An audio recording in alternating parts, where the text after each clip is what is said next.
यहाँ इस धरने पर संघर्ष के लिए बैठी इस सरदारी को मैं प्रणाम करता हूँ, आपके चरणों में नमन करता हूँ। और हो सकता है कि आपको मेरी कुछ बातें मुद्दे से भटकी हुई नज़र आएं, ऐसा पॉसिबिलिटी है, कई बार होता है। लेकिन मेरी बातें आमतौर पे एक समय बीतने के बाद समझ में आती हैं। मेरे साथ ये समस्या है कि पता नहीं परमात्मा ने कैसी समझ दी है कि जो भी बात बोल रहा होता हूँ वो कुछ समय के बाद हो रही होती है, और उस टाइम की बात मैं कम बोल रहा होता हूँ जो उस टाइम पे चल रहा है। क्योंकि मेरे को अपने पुरखों की एक बात याद आती है, मेरे दादा की एक बात मुझे याद आती है। कई बार ना वो उनकी कही हुई बहुत सी बातें याद आती है, लेकिन एक बात वो जब मेरी दादी को बोल रहे थे कि जब हमारा डंगरों वाला जो हिस्सा था वो चूर्ण लग गया, उसमें तूड़ा भी पड़ा था, तो उसमें तूड़े में बारिश आई तो पानी टपकन लग गया, और फिर ऊपर जाकर बिल मुंदन पे हांगा ला रहे और वो बिल मुंदे नहीं रहा। तो मेरा दादा ने बोला कि भगवान जब बारिश का इंतजाम करना हो ना तो चमासा आने तो पहले करा करें, चमासा आए पाछे उसका इंतजाम कौन हो है। ईब तो न्यू है, ठीक है, काम चलन का काम हो जाएगा, इसका टेम्परेरी करांगे, लेकिन छात की मरम्मत चमासे तब पहले कर लेनी चाहिए। पहले कच्ची छात होया करती गामा में। मैं भी यही बात कहा करूं कि हमारे बुजुर्गों ने कुछ नियम बनाए थे ये सोच करके कि हम जो हैं आने वाले टाइम में हमारी अगली पीढ़ियां कहीं बाय चांस उसी चक्कर में फिर ना फंस जाए जिस चक्कर में तो निकाल के लाए थे, जिसने गुलामी का दौर कया करते। और वो कुछ नियम हम लोगों ने फॉलो करने बंद कर दिए, जिसकी बदौलत हमारे पूरे गांव बर्बादी की दिशा पे चल पड़े। आज बैठेंगे बूढ़े जब आपस में बात करेंगे तो अपनी अगली पीढ़ी के बारे में चर्चा करेंगे, अगबकती नाश हो लिया रे, कोई नहीं मानता भाई, घर घर टूटे पड़े भाई, परिवार में यो काम हो रहा भाई, वह विचार चल रहा है, पता नहीं और भी कितनी सारी बात कह हैं आपस में। लेकिन न्यू नहीं समझ पाते कि यो ठीक क्या ते नहीं हो रहा। मारे सारे मानसा ने न्यू बेरा या गलत है, मारे सारे मानसा ने न्यू पता कि भविष्य इसका कैसा है, और उसके बावजूद भी हम उसको ठीक नहीं कर पा रहे। इसका क्या कारण है, ये सोचने वाली बात है। ये जो टावर आपके लागन लाग रहे हैं, और मैंने जो ये पीछे लिखा देखा है, मैंने इसमें दो तीन चीज बड़ी विरोधाभासी नजर आई जी, गलती मेरी माफ करियो पहले बोल दूं। क्योंकि हमको हमारे समाज को पूरी समझ नहीं है, इसीलिए हमको नहीं पता कि हमने अपने बच्चों के लिए भविष्य कैसा बनाना है। आपने एक लाइन लिख रखी ऊपर, पावर ग्रिड की न्यायिक जांच और भूमिगत लाइन सर्वे, यो आपाना चाहिए। आपको क्या लगता है कि सरकार ने इसकी जांच कर कौन रखी होगी कि इस लाइन तक के क्या हुआ है? जिन जिन गामा में ये लाइन गुजर रही है उन लाइन गामा का जाके किसी गांव वाले भाई ने जाके पता करा है? आप बैठ गए, क्योंकि आपा ने तो एक और लाइन लिख रखी है तीसरे लाइन में कि अर्बन गांवों के आधार पर 41.50 करोड़ रुपए मार्केट रेट के नोटिफिकेशन और मुआवजा मिल जाओ। तो गांव का वो बालक जिसके किले में टावर ना गट दे होंगे उन्हें ठेका ले रखा भाई पीछे तो तम न मिलेंगे, मैं क्यों उधार देने में, थम के हमारा हिस्सा बंटाओगे उसमें। इब या जो पहली लाइन है या है बढ़िया काम की, अगर जब हमारे बुढ़ा ने या हमारे जवान बालका ने इस बात का बेरा हो कि इसका क्या असर होने वाला है, तो पूरे देश में जहां जहां पावर ग्रिड जान लाग रही है, हाई टेंशन वायर जान लाग रही है, और जिन गामा के चारों के नहीं जान लाग रही है, एक बार उन गामा का हाल देखा हो। अपने आड़े हरियाणा में भिवानी के अंदर निमड़ी वाली गांव है, जहां 4-5 दिन पहले हम गए हुए थे, आप लोग भी गए होंगे। उड़े भी न्यू धक्का करके ने टावर लाओ थे, हम भी जा रहे थे, हमने भी न्यू बेरा था कि इनका खेल के है, क्योंकि यह टावर वाली लाइन तो हम 3-4 साल हो बोलन लाग रहा मैं, लेकिन उस टाइम लोगों का कौन समझ आई थी। मैंने न्यू कहा था ये जो भूमि अधिग्रहण कानून है ना, इसका टेस्टिंग इन्होंने मध्य प्रदेश में करी थी। सबसे पहले मध्य प्रदेश में टेस्टिंग ये करी कि मालिक के खाते में पैसा पहले आ गया, डीसी रेट के हिसाब से, सर्कल रेट के हिसाब से, और मालिक ने न्यू कह दिया कि तेरी जमीन एक्वायर कर ली, पब्लिक प्राइवेट पार्टनरशिप के स्कीम के तहत और ईबीआर स्कीम में बड़ा प्रोजेक्ट लागेगा और अपनी जमीन महीना भीतर खाली कर दे, क्योंकि आपका आधार कार्ड आपके बैंक कार्ड के साथ जुड़ रहा है, आपका बैंक कार्ड आपकी जमीन की फर्द के साथ जुड़ रहा है, और जमीन एक बार अगले ने देखनी है। पटवारी तो न्यू कहना है या जमीन किसकी है पता कर, वो पटवारी ने सारा बेरा है। पटवारी मारे थोड़ा है, इन्हें खातर इन्हें ला रखे पटवारी हैं। पटवारियों का काम असल में आपकी जमीनों को इसी तरीके से लाके यहां तक लेकर आने का था।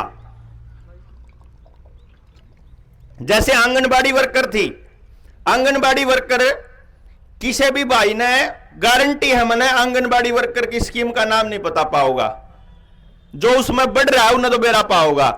आंगनबाड़ी वर्कर की स्कीम का नाम था ICDS program, integrated child development scheme.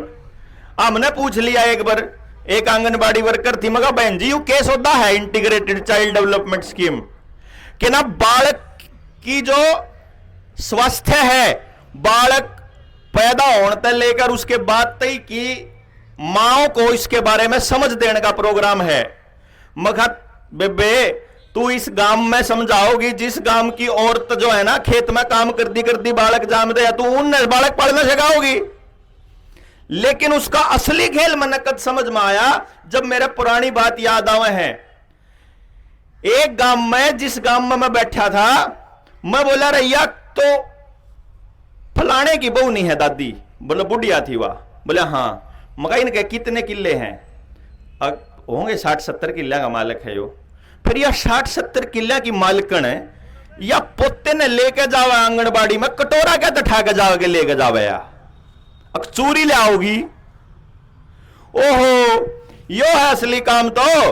आपके बड़का का सारा डेटा और गांव की सारी लुगाइयां भिखारी बनाने का काम हो रहे, तो जिन घर में आयो आदमी कदे भूखा नहीं गया, उनकी लुगाई कटारा ठाठा चलेगी तड़के तड़क, तो जमीर तापे मर लेगा।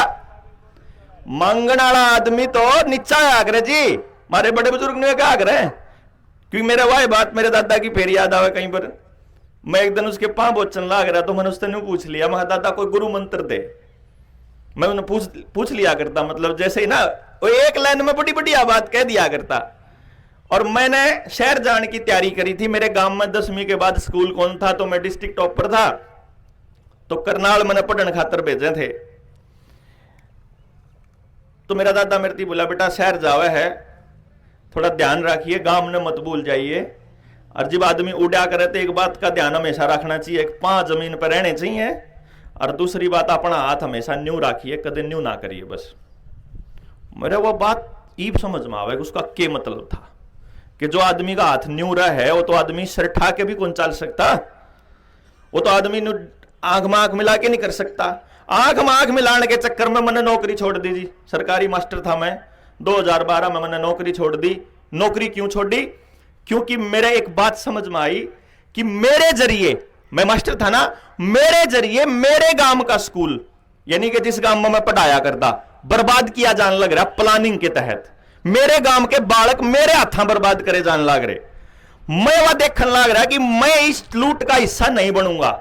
मैं अपने अफसरों को लिख लिख के छक लिया, कह कह के छक लिया, धमका धमका के छक लिया। और मैंने एक साइंस पे काम करा था। मैं 3 साल की उम्र के बालक तय किसी भी बालक के बारे में नहीं बता सकूं भाई यो बालक परमात्मा ने यो काम कान खातर पैदा करा, यो डांगरा खातर पैदा करा है, यो खेत खातर करा है, यो घोड़ा खातर करा है, यो लड़न खातर करा है, यो कवि बनन खातर करा है, यो खिलाड़ी बनन खातर पैदा होया है। इसके उसके अंदर ये वाले गुण हैं। मैं पता कर लेता, मैं कहता सिस्टम को कि इन बालका ने इस फलानी चीज खातर तैयार करो, तो ना यो ये पढ़ाना पड़ेगा, यो ये पढ़ाना पड़ेगा। भाई यो क्यों पढ़ाना पड़ेगा? क्योंकि इस एजुकेशन सिस्टम ने हमको ऐसा बना दिया कि जी आपका बच्चा गलती से भी सवाल करना ना सीख जाए, गलती से भी सिलेबस तक बाहर की बात ना सीख जाए।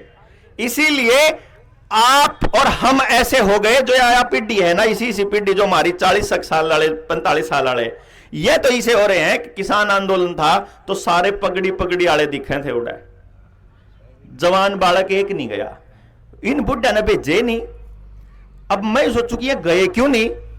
क्योंकि इन बालका ने वह बात सच लग गए जो इंटरनेट पे आवे, जो गूगल माता कव है या जो सरकार कव है।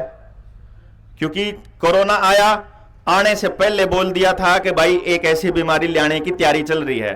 2016 की वीडियोज हैं लोगों की कि भाई आने वाले टाइम में 2020-22 के आसपास ऐसी एक बीमारी लाई जाएगी जिसमें आपको घरों में कैद किया जाएगा, और ना सिर्फ इंडिया में, पूरी दुनिया में ऐसा किया जाएगा। यह भी पता था 2017 में बिल गेट्स को परमिशन मिली थी ये इंजेक्शन लगाने की, जो आपको 2020 में लगाए गए हैं, 21 में लगाए, 2017 में मिली थी परमिशन, 2014 में अप्लाई करा था। हमने कहा था यही बाप के लागने वाले हैं, वह भी को नहीं समझ में। मृत्यु उस टाइम ने कहा कर दे पागल हो रहा है मास्टर, दिमाग खराब हो रहा है, सरकार का विरोध करे। अरे बोले मैं कौन सी सरकार का विरोध करूं? जब मेरे हरियाणा में अगर बीजेपी की सरकार है तो दिल्ली में आम आदमी की सरकार है, राजस्थान में कांग्रेस की है, तीनों जगह सेम बात होने लग रही। न्यून चले जाओ, शिवसेना की सरकार महाराष्ट्र में है, न्यून तेलंगाना में केसीआर की सरकार है, पश्चिमी बंगाल में ममता दीदी की सरकार है, सारी जगह एक के भाषा बोलने लग रहे सारे के सारे नेता। समझने की बात है, सारे नेता एक भाषा कैसे बोल सकते हैं? सिर्फ तब बोल सकते हैं जब उनको डायरेक्शन एक जगह से आती हो, अगर सबका मालिक एक हो तो ये सिर्फ तब आ सकती है। और यह बात हम बताने लग रहे, लेकिन कौन आई समझ में? कौन है मालिक? वो है उसका मालिक जो 1970 में हमारी सरकार को यह कहा कि तुम्हारे देश के अंदर भूखमरी है और तुमको हरित क्रांति के नाम पे ये बीज बोने पड़ेंगे और ये पेस्टिसाइड डालने पड़ेंगे। उसका नाम है रॉकफेलर फाउंडेशन। पता चल रहा है वो रॉकफेलर मालिक है सारे पेट्रोल और डीजल के कुएं, जितने तेल के कुएं हैं अरब कंट्रीज के अंदर, उनका 70% कुआं का मालिक वो है रॉकफेलर। फिर पता चला वो है रॉकफेलर WHO का मालिक, वो है रॉकफेलर पेस्टिसाइड कंपनियां का और यूरिया DAP कंपनियां का मालिक, और वो है रॉकफेलर जितनी दवाई की कंपनी है इनका मालिक। यानी कि एक के आदमी के घर सारा पीसा तड़के ते लेकर सांझ तक भरन लाग रहे अपन बेराई को नहीं। दूसरा मानस कौन? कि जो सारे वर्ल्ड के बैंकों को पैसा देता है। आप क्या मांगो? 41.5 करोड़ के हिसाब से, अगर 150 करोड़ के हिसाब से भी मांगोगे ना तो 150 करोड़ के हिसाब से भी दे देंगे यहां आपने, कोई दिक्कत को नहीं। बताओ क्यों? क्योंकि आप जिसने धन मान रहे हो, जिसने रुपया मान रहे हो, वो रुपया है ही नहीं। आपने बेरा को नहीं ना यह बात याद करो। जिस टाइम पे पहली बार बैंक मैनेजर आपके घर में आया होगा, कदे आपके, मेरे ख्याल आप तब बुजुर्ग, आपके बड़ा था, आपके पिताजी आपके हाथ में आया होगा तो न्यू कहा करता अपने घर का पैसा हमारे बैंक में जमा करा दो। और आज आड़े जितने मानस बैठे हैं ना, मैं पूरी गारंटी दे कहूं हूं सारा पे लोन पाओगा। मारी दादिया के हाथा में, गले में, पैरा में सोनार चांदी मन ने अपनी आंखियां देखा है जी। आज किसी घर की लोगाई पे हो तो बता दो, एक आदमी बीमार नहीं था, कोई घर बता दो जिसमें बीमारियां का, दवाइयां का पूछतड़ा ना पड़ा हो। सारा परिवार बैठ के रोटी खाया करता। ईब हिसाब ला के देखना पड़ा है कई महीना पहला इकट्ठा बैठ के सारे परिवार ने रोटी खाई थी। खुशी ते प्यार तक कद बोले थे। आपा धन किसने क्या कर दे?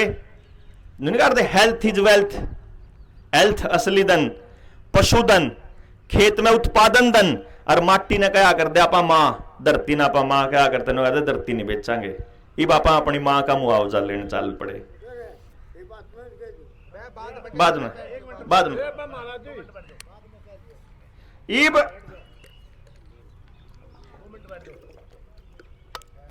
इब हमने न्यू सोचा कि यार ऐसा क्यों होया करता। सन 2003 में, 2004 में जब गामा में दिल्ली के सेठ गाड़िया में बोरिया में भर के नोट लेके जाया करते और जमीन कहा करते बोल के रेट बेचनी है मालिक तय। उस टाइम 2-2 लाख रुपए का रेट होया करता जमीना का न्यून करनाल के एरिया में, और वो कहा करता 3 के भाव बेच, 4 के भाव बेच।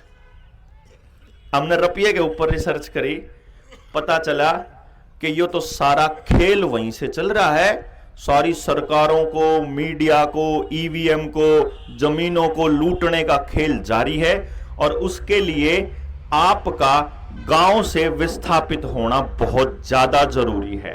तो हर आदमी को गांव से विस्थापित होने के लिए तैयार करो, क्योंकि एक बात जो फिर मैंने अपने पुरखों से ही सीखी थी, अगर आप अपनी जड़ों में हैं और आपकी जड़ किसी को दिखाई नहीं देती है तो आपने कोई हिला नहीं सकता। आप एक जगह था पेड्डा दूसरी जगह लाया कर दे, नहीं तो नुका कर दे, देखिए कदे जड़ दिख जा, जड़ नहीं दिखने दिया कर दे। इन्होंने क्या करा, आपके गांव में किसी और गांव का पढ़ाना होगा और उस गांव में किसी और गांव का होगा, और करनाल का आदमी, गांव का आदमी तो करनाल पर रहने जाओगा, करनाल वाला दिल्ली रहना होगा, दिल्ली वाला अमेरिका जाने की तैयारी करने लग रहा है। मतलब आप अपनी जड़ों के पास कदे भी ना रहो, क्योंकि जिसके पास अपनी धोती, अपनी पगड़ी और अपनी जड़ यानी जहां वो पैदा हुआ है वह जगह है, उड़े सरकार का कोई कानून लागू नहीं होता। वहां पंचायत ने जो कह दिया वो चलेगा, या बात इन बेरा है। इसीलिए सबसे पहले आपको विस्थापित करना जरूरी है। जिस जगह आप पैदा हो रहे, बस उड़ते कितने भी चले जाओ, चाहे 2 किलोमीटर शिफ्ट हो जाओ, आप रिफ्यूजी हो जाओगे, उसी टाइम आपके ऊपर वो कानून लागू नहीं होगा। आप मालिक नहीं रहोगे धरती के। धरती का मालिक वही होगा जो उस जगह पर है, जिस जगह पर पैदा हो रहा है, वो धरती का मालिक है। ये यूनिवर्सल लॉ है। ये हमारे बूढ़े डीसी का जब कोई कागज आया करता, 1 मिनट पहले ना अपने कागज ना अपना दोहरा धर ले, आज ये तू कितने गाओगे, ये लट धरे हैं।